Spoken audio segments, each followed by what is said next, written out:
Welcome to our webinar on how high-precision GNSS enables new automotive applications. My name is Colin Mulligan, and I'm the Market Segment Manager for Automotive Connectivity working at Royden Shorts. Today, I'll be joined by Marcus, our expert from GNSS, and a special guest, Jose Luis from GMV. Our agenda today will talk through how high-precision GNSS enables emerging applications, some basic principles of high-precision GNSS, how a high-precision GNSS network works, testing of high-precision GNSS, and some summaries and conclusions. But first, I'd like to give a quick overview to the GNSS technology. There are 6 major constellations in the globe, 4 of those with global coverage. And as we can see from the graph on the right-hand side, in the last number of years, we have a large increase in the number of satellites deployed. There are well over 100 deployed satellites, and positional accuracy from these satellites can vary greatly, and that's why we need high-precision GNSS, and it helps to improve this even further. A vehicle has many sensors in the car, and as you can see from the slide, we have radar, camera, inertial measurement units, V2X, LiDAR, ultrasound, cellular, high-definition maps. However, GNSS is the only sensor which provides an absolute position today. So, high-precision GNSS, what are its characteristics? So if we look at the slide, we can see on the outside, we have about a 10-meter range for accuracy. And this improves as we go through applying different technologies. Firstly, high-precision GNSS will help us to get an accuracy of less than 1 meter, typically 10 centimeters. It provides a global footprint. The automotive industry does not want country-specific solutions. It has a high degree of integrity for the positional accuracy. And finally, a continuity of service. You need a service for 24 hours a day, 7 days a week.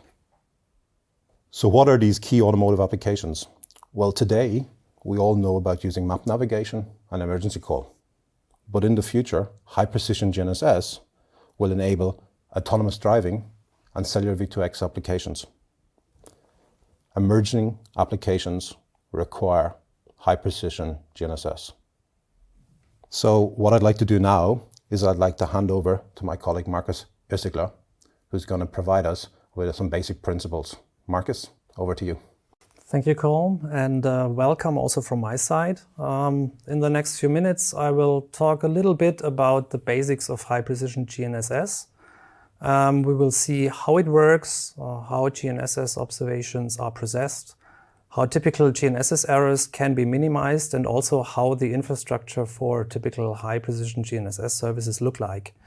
But before going into the details, let's just start off with an overview on different positioning methods and the positioning accuracies that can be achieved when using these methods. When discussing positioning accuracies, it's very important to note that it is only possible to provide rough rule of thumb values. And the reason for that is that actual accuracies depend on many different parameters, like how many satellites are being used in the position solution, how are these satellites distributed across the sky, also what are the signal reception conditions, and also what signals from what frequency band are being used.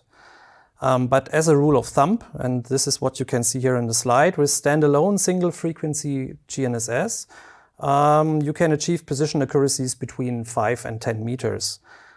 This can be significantly reduced to about 3 to 5 meters when using dual or even triple frequency GNSS. And even further enhancements can then be achieved in a next step using differential techniques based on range or error corrections. And this can lead to position accuracies down to 1 meter. But when accuracies of less than 1 meters are needed, then we need to go from code to carrier processing and also use differential techniques or more sophisticated error modeling approaches. This is called high-precision GNSS. So where are these different positioning methods typically used? Code-based range corrections or error modeling approaches are typically used in the augmentation systems like S-Bus and G-Bus, and the corresponding carrier-based processing techniques are really used in high-precision GNSS services like RTK, PPP, and PPP-RTK, which we will discuss in more detail in a minute. But before we dive deeper into these high-precision GNSS topics, let's first talk about where the limited positioning accuracy of single-frequency GNSS comes from, and then about how more and more errors can be mitigated when we go step by step to the more sophisticated positioning methods.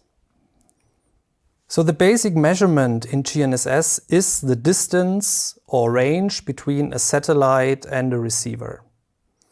And this is what a GNSS receiver measures, and this measure is called pseudorange. Why is it called pseudorange? Because it does not represent the true distance between the receiver and the satellite, and the reason for this is that this pseudorange contains typical errors, and these typical errors are listed here on this slide. The first error is, or the first source of error is the atmosphere.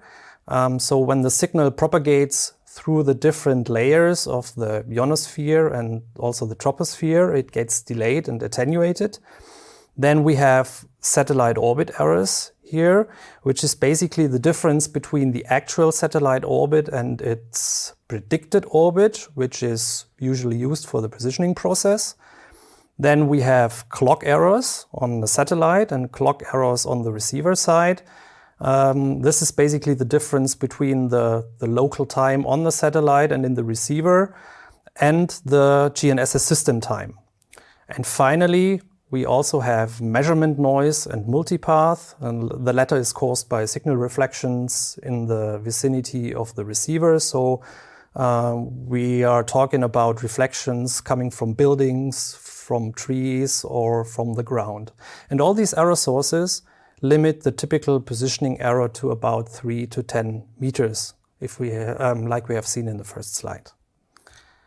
So here on this slide, you can see exactly where these 3 to 10 meters come from. So this list here shows the typical values for the different errors under relatively normal conditions.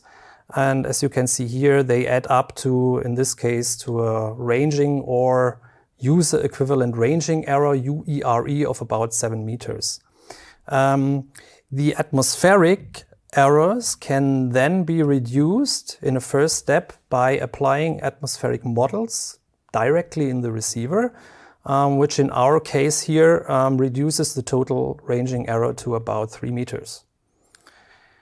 We can then compute the expected horizontal positioning accuracy, and this can be estimated by multiplying this ranging error, these 3 meters, with the so-called horizontal dilution of precision, HDOP. So what is a DOP value? Well, this is simply a measure how well the satellites are distributed in the sky. And the satellites can be evenly distributed across the sky, more or less, like we see here in this example. Or in some cases, the satellites tend to concentrate in certain parts of the sky. In such a case, the geometry becomes worse and the DOP value increases. Here in our case, we just assume, let's say, average geometric conditions. Some satellites are obstructed from view, so we calculate with a DOP value of 2.5 here in this case. And this results in a positioning error of about 8 meters. And this is well in this 3 to 10 meters range that we have postulated before for standalone single frequency GNSS positioning. And although this is not too bad, we of course want to get rid of these error sources as much as possible. And if we want to get really in the sub-meter position accuracy range, we need to further reduce or even eliminate as many of these error sources as possible. And one first step is to deal with the potentially largest error in this list, which is clearly the ionospheric delay. And this can be done using dual or even triple frequency measurements. So let's start here with a closer look at how the ionospheric delay can be modeled. We can take a look at this formula, and we can see that the ionospheric delay for GNSS signals depends on the total electron content in the ionospheric layers right above the users. This is this TEC parameter here. It also depends on the signal's carrier frequency and on the signal elevation. And this results in typical path delays that are displayed here, down here in this diagram. They have been computed for, let's say, normal ionospheric conditions, so no solar storms or similar events. They have been computed for the GNSS frequencies L1, represented by the blue bars, and also L5, represented by the red bars here, and for different elevation angles. And as you can see, they range between 2 and 15 meters. As I already mentioned before, these delays can be reduced even by a single frequency GNSS receiver by about 50% with the help of dedicated global ionospheric models. And one example of such a model is the well-known Klobuchar model for GPS, whose parameters are transmitted in the navigation message of the GPS signal, so that the receiver is able to decode these parameters and is also able then, based on these parameters, to estimate, at least roughly, the ionospheric delay.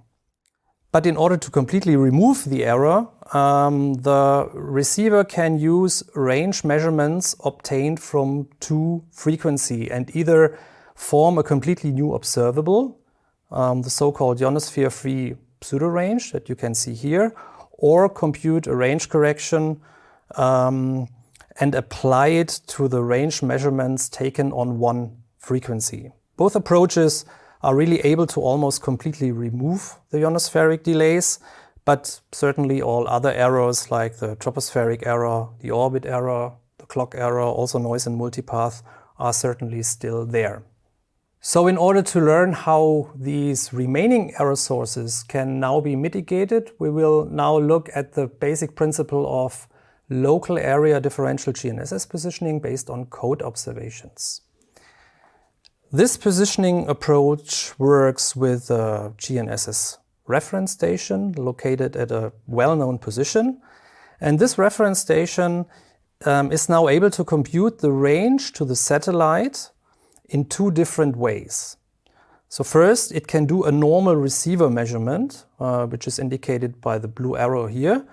This measurement certainly contains all the typical error sources we just discussed.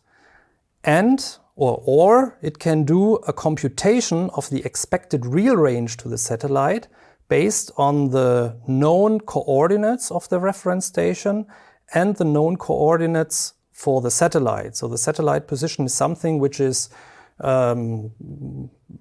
known basically because it is transmitted in the form of orbit parameters in the navigation message. And this calculation is indicated by the red arrow here.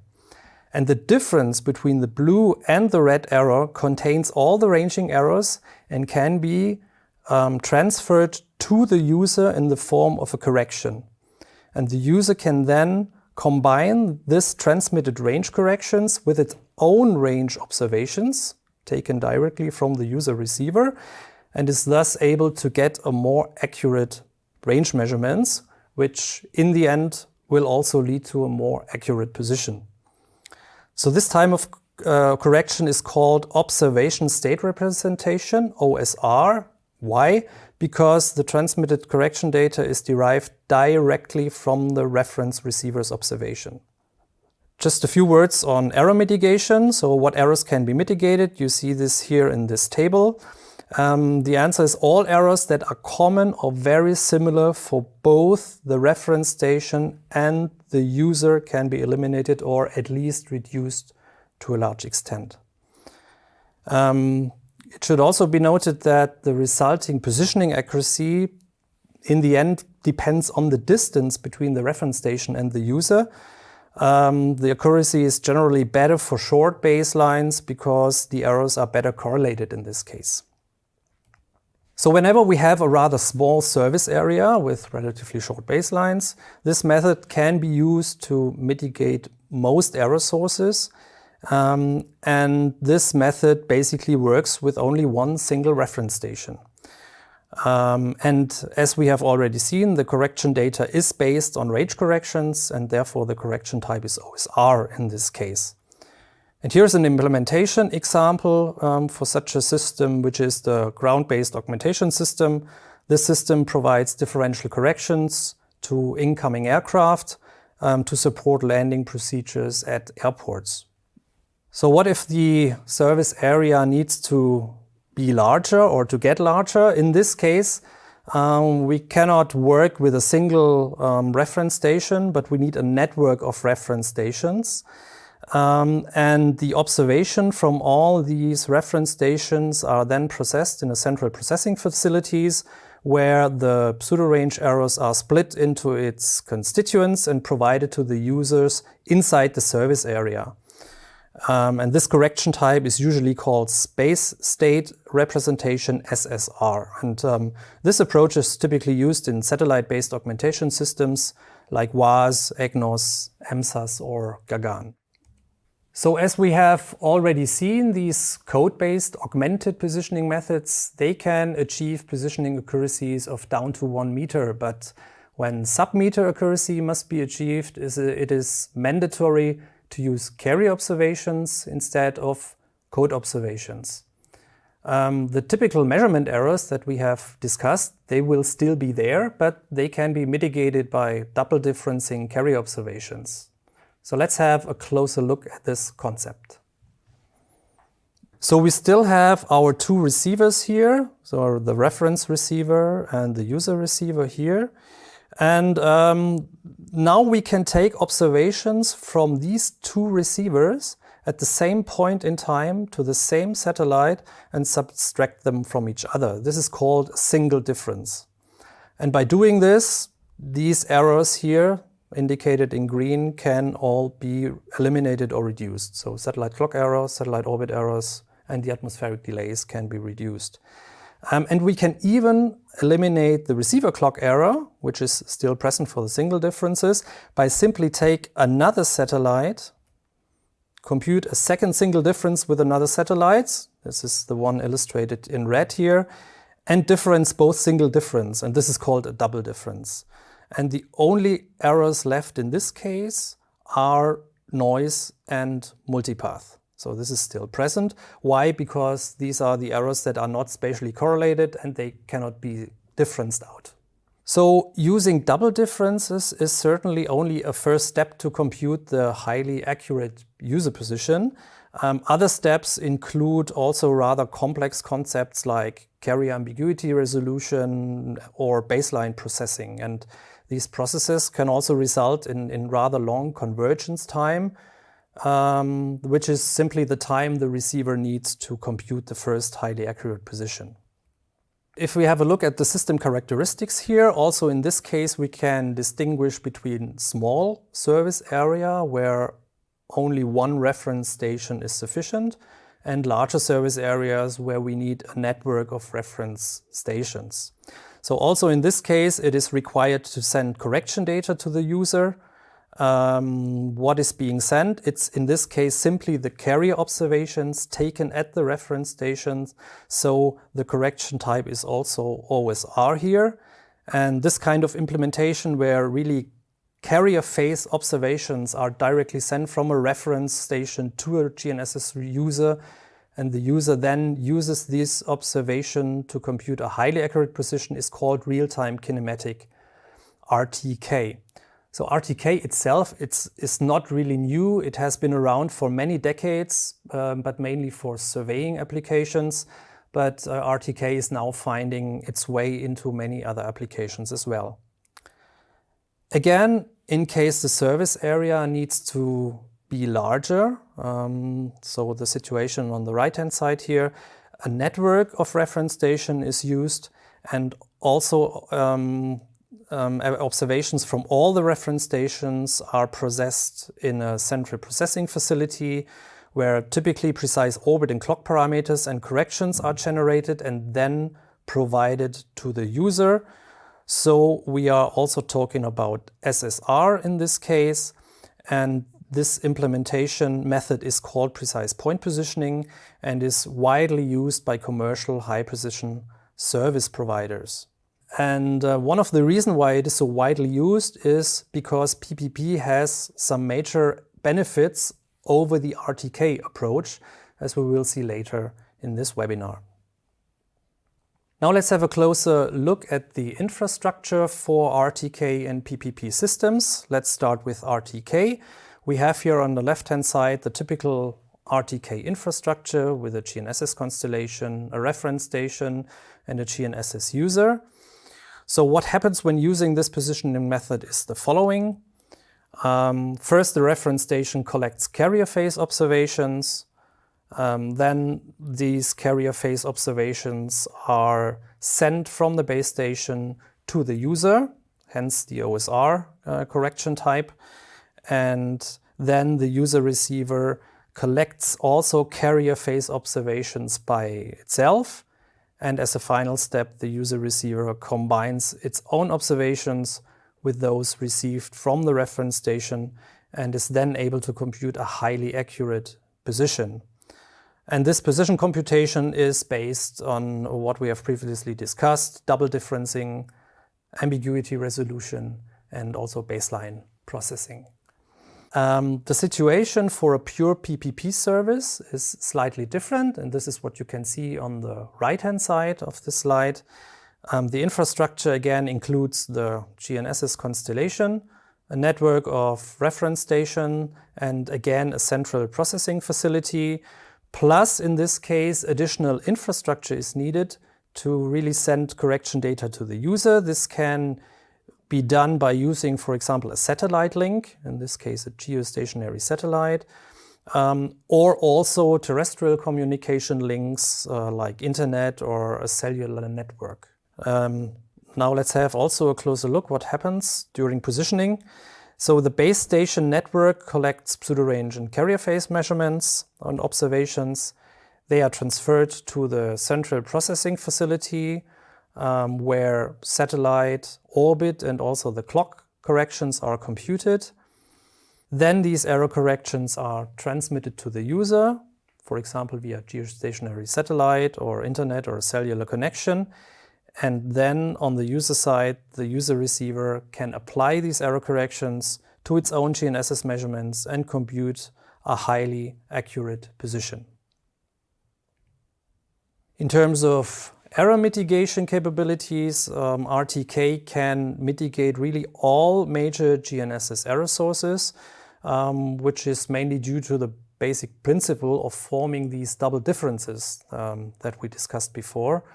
On the other hand, a pure PPP service can only mitigate the satellite clock and orbit errors. And this is why in the meantime, many PPP service providers also provide correction data for atmospheric errors. And this service is then called PPP RTK. And this provides better position accuracy than a pure PPP service. So speaking about position accuracy, and here I already come to my final slide, which is a summary of all the positioning methods we have discussed so far. So we have a standalone GNSS here, we have augmented GNSS here, and high precision GNSS. All methods are listed here together with their correction types, so OSR versus SSR, with their observable type, code versus carrier, the service area, so local, regional, or global, and also their capability to mitigate the typical GNSS errors, and of course with their resulting position accuracy down there. So the main takeaways of this slide are, in case sub-meter positioning accuracy is needed, really carrier-based positioning methods are mandatory.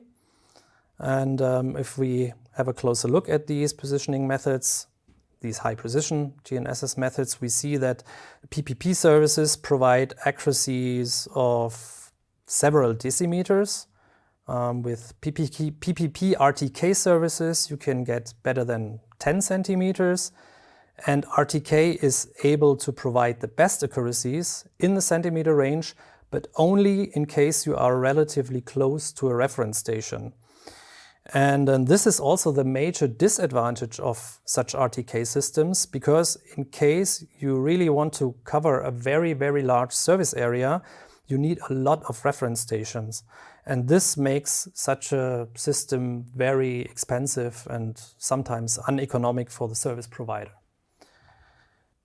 As you can see here from this slide, a very good trade-off between accuracy and the infrastructure complexity is therefore PPP-RTK, because it combines really high positioning accuracies with a potential global coverage. And this is really why many high-precision GNSS services are today based on PPP-RTK. So this already concludes my part of the webinar, and I give back to Colm. Thank you, Marcus. That was very, very interesting. Thanks. Okay, and with that, I'd like to introduce our next guest. And Jose Luis is from GMV, and he's going to talk a little bit about how high-precision GNSS networks work. Jose Luis, over to you.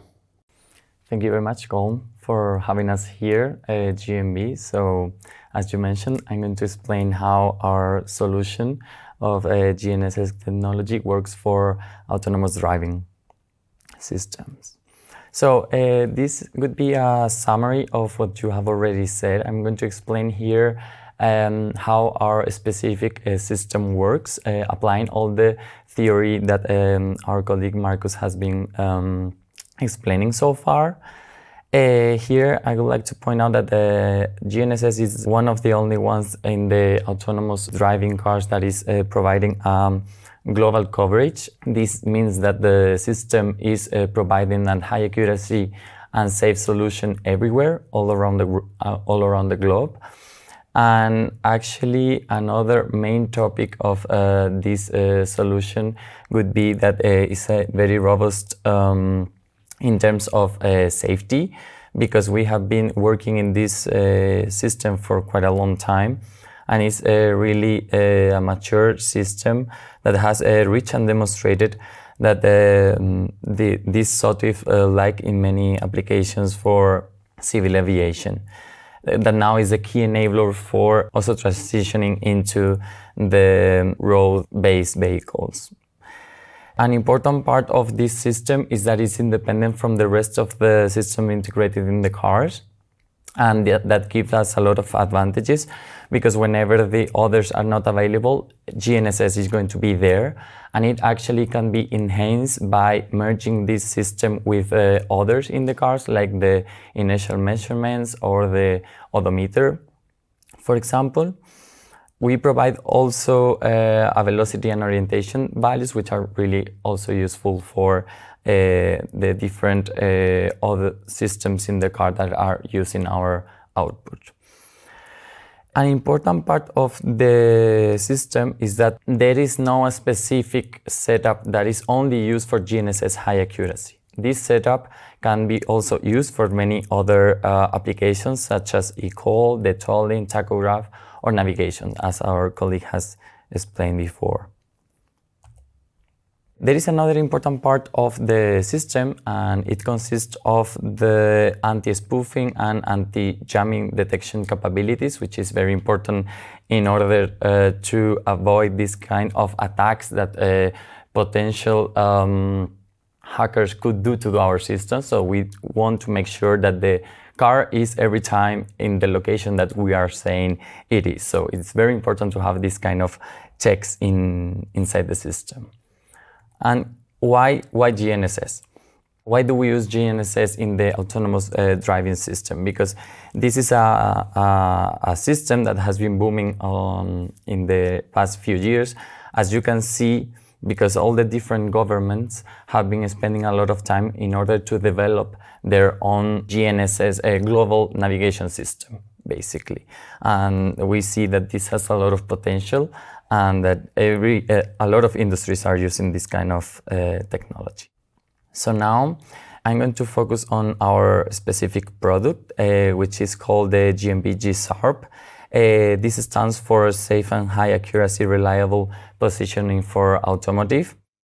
Let me tell you that we have recently won this award from CLEPA, which is an organization that gathers all the different suppliers in the automotive industry. So this has been recognition to all the effort that we have put into the innovation process of our product. So we are very proud to show it here. What does it consist of? So basically it has two different wings. The system we have been developing has in the first part the correction service and the second part of the positioning engine that I will explain in the next slides. So the first part of our system is basically the correction service. Why do we need a correction service? As our colleague Marcus was explaining, this is the service that is basically computing the exact and accurate position of the satellites with a high accuracy, also the clocks and all these kind of different errors that can be mitigated in this ranging that he was explaining before. So the important part is that all these corrections are sent through this delivery chain into the car, where the second part of the system, which is the positioning engine, is running and making use of these kind of corrections on top of the observations that we receive from the satellites that we have in view in that moment. So an important part of the system is that it has been developed under all these kind of standardization and processes that make it really reliable in terms of safety, in all the safety aspect, and cybersecurity, risk management, among others, basically. So I'm going to talk here about the correction service, which is the first part of our system. And this is mainly consisting of this infrastructure that you can see here. The first part would be the global GNSS network, which is owned by GMB, and actually is the one in charge of computing all these orbit and clock corrections and the carrier phase biases and so on. And then we have the regional GNSS network, which is the one in charge of computing these ionospheric corrections that Marcus was explaining before. So all this data is mainly used in order to provide a fast convergence, high accuracy, and safe positioning to the users. So this information goes throughout our processing servers, which are the ones in charge of computing these kind of corrections. And this is basically deployed in two different fast convergence areas by now, which is Europe and North America region. So these servers are basically consisting on the correction processor, and then we have the safety processor as well in charge of sending all the different kind of information about the different satellites and the different corrections that we are computing, telling the user use this satellite or do not use these satellites or this kind of information. So all this is sent, as I was mentioning before, throughout the delivery chain, which is a service 24/7 to the user, because of course, any user all around the world wants to use its own car at any time, and you cannot stop the service that you are using. So this is why the requirements related to the service availability are so stringent, which we have a 99.5% of availability. And also in terms of accuracy of both the orbits and the clocks, basically. There is also something in which we have been working on, which is called the global ionosphere model. And it's one approach that is going to be followed in the next years, because it's going to reduce the complexity and the costs of this regional network computing the ionospheric model. So we hope that this in the near future you will see the results and its potential usage. And as I was saying before, this has been also designed and developed following all the rules specified in the different ISOs. So what about the second part that I was mentioning before, which is the one embedded in the car, and it's called the positioning engine. So this one, as our colleague Marcus was saying, we have very restringent requirements because obviously you want to know all the time where the car is located, and you need to know if it is in the right lane, and you cannot move out of such lanes. So as you can see here, the typical requirements that we work with are about 10 centimeters of horizontal accuracy. Also, the heading accuracies that we are working with are below 0.25 degrees. Both of these ones are per 95. Also, we have this convergence time, which is has to be below 30 seconds. And also, whenever we have different GNSS outages, short as in the brief tunnels and the panels in the highway and so on, we have different quick convergence methodologies, which allows us to converge mostly instantaneously. Also, another very important part of this system is that within the positioning engine, it has a specific layer called the safety layer, which is the one in charge of providing to the user a certain protection level. What is this protection level? This is a measure that we give to the user so that he knows that the error that we are specifying whenever we provide the position is always overbounded by this protection level with a high probability. And this high probability is the number that we have here, which is 10 to the minus 7 per hour as a target integrity risk. And also we have horizontal velocity accuracies under 0.1 meters per second. So, as my colleague was mentioning before, the high achievement of this system is that it's able to obtain these values with a mass market automotive GNSS receiver. And why is this important? Because this can massively be used all over the world and with a relatively cheap setup. So, you can be wondering, how do we do this? I mean, how do we make sure that the values that we are obtaining and that these numbers that we are committing to are actually achieved? Well, the answer is by testing and validating the system. The test and validation activities can mainly be reduced to 3 different pillars, which are the software validation, the system validation, and the safety validation that I will explain in the next slide.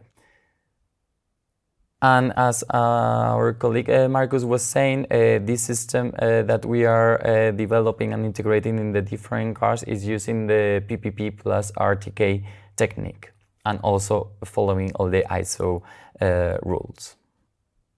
So, as I was mentioning before, related to all the testing and validation activities, GMB has thoroughly tested the PE solution embedded in the cars across several driving campaigns accomplished in the last couple of years.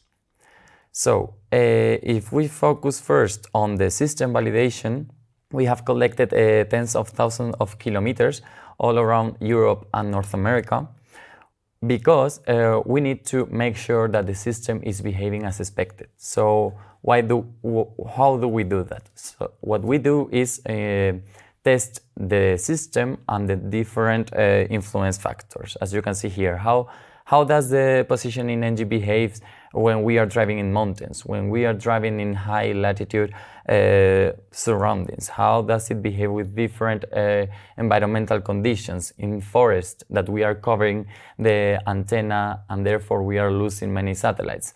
How do we behave in different tunnels that we are completely losing all the GNSS signals that we could receive? Well, we have done that in the last couple of years, as I was explaining before.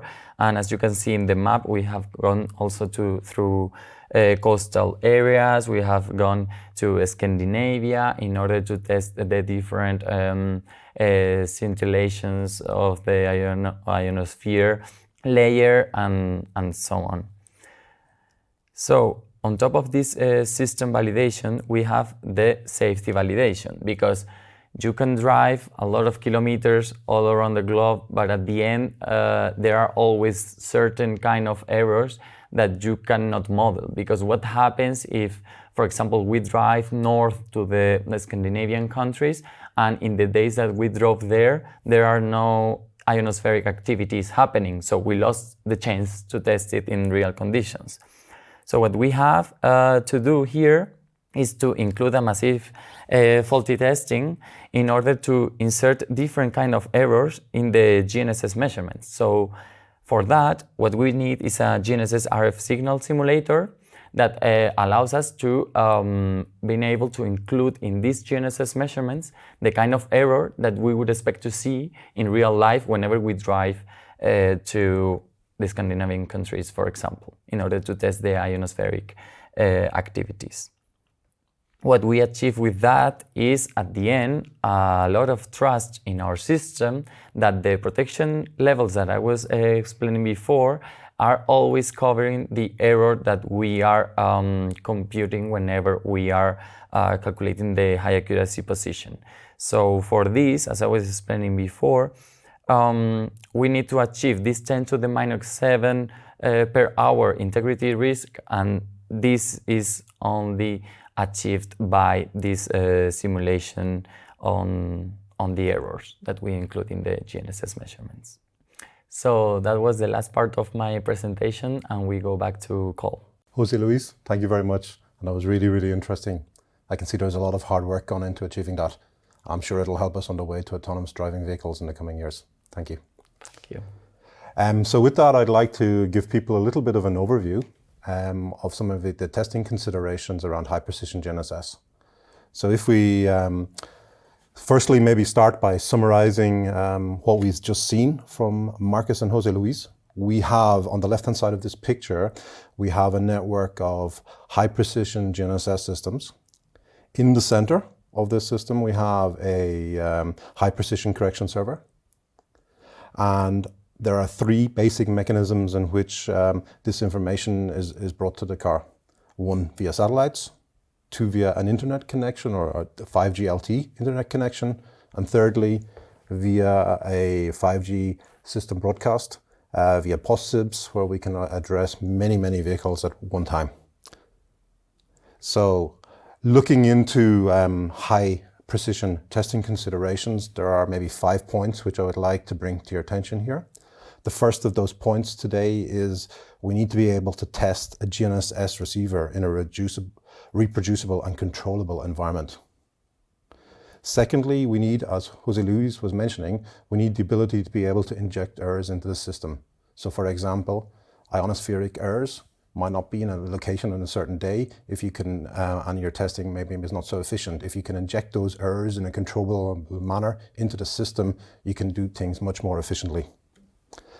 We also have the ability that we need to be able to test as a black box or as a system. So for example, a full vehicle in an automotive chamber. We want to be able to inject these errors and into the system. The fourth point is the possibility sometimes to test with the correction data from a live network with a live GNSS. We need to be able to do. And we need to be able to reduce the amount of time and resources spent on testing this. And these are maybe 5 points that I think are very, very important. So what I'd like to do now is I'd like to give you an overview of some of the different testing applications for high precision GNSS. So as we look at the slide on the left-hand side, we see a signal generator generating high precision correction data. And this is typically what you do if you're doing GNSS receiver testing or modules in a lab. And a tier 1, a tier 2, or a silicon vendor might be very interested in that type of testing. The second type of testing is when we have an ECU or a TCU, a telematics control unit, and or a full vehicle, where you want to simulate the GNSS system, but also the delivery of the data over the 5G network. The third type of test system where you might want to do is, again, in the OEM context or tier 1 context, where you're taking the satellite feed into a chamber or a hall, and you want to do a functional smoke test to see if everything is working before you release the software. And so there's different configurations you can use to connect these up to save time and provide more efficient, reproducible testing. So finally, I'd like to give you a quick summary and conclusion of 3 things we've learned today. So the first topic, which I'd like to bring up, would be high-precision GNSS positions based on RTK P2P can achieve the requirements for the automotive industry. The second point, there are 4 key pillars: high precision, global availability, integrity, and continuity of service. And the third point is testing in a controlled and reproducible environment is important to accelerate the development and testing of high precision GNSS. So with that, I'd like to conclude the webinar and thank Marcus and Jose Luis for their contributions. And I hope you found this interesting and look forward to further discussions with you in the future. Thank you very much.